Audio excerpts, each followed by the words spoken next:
As far as the bond I feel now with the baby I'm carrying and the bond that I anticipate I'll feel with this baby when he is born, again, I think it's helpful that I have already had another child since Andy. Even though Andy was alive, was born. But I remember when I was pregnant with Zach, I was kind of very despondent with the pregnancy. I didn't tell anybody I was pregnant until it was obvious, and couldn't really hide it anymore. I was just very apprehensive and kind of felt like if I stayed detached from the pregnancy, it would protect me from any potential issue that could come up, because that's all I had known to date, was that even if they tell you everything looks healthy and fine, it might not be. And so I was apprehensive about that. And I wouldn't say that I particularly felt very bonded with the baby when he was in utero.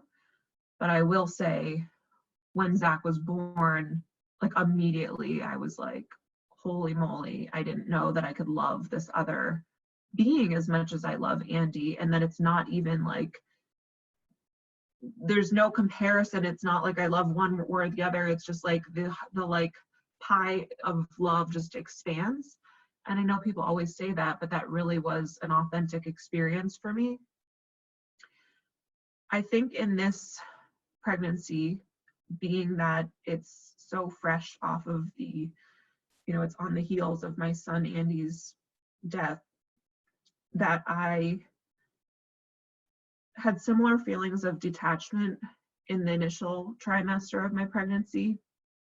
I was still so deep in the rawness and freshness of my grief. But I also have felt like, as it's became more obvious to me in my body that I'm carrying this other life force, it's almost made me feel like I'm not alone, in any of these moments that I'm having. I have this other being with me.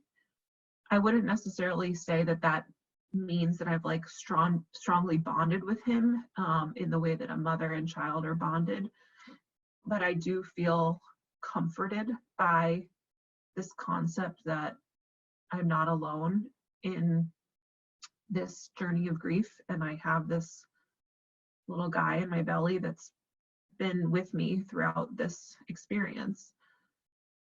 And I actually, because I had that experience with Zach, where I anticipated that, it's not possible that I could love this other child as much as I love Andy. And don't get me wrong, like I still think, Andy is just like the most special person that's I've ever known in my life. And that doesn't negate the love that I have for Zachary. It's just Zachary's such a different person. But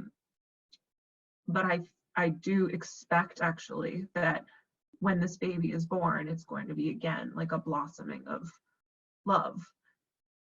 So, and I hope that that comes to fruition. But that's what I am expecting.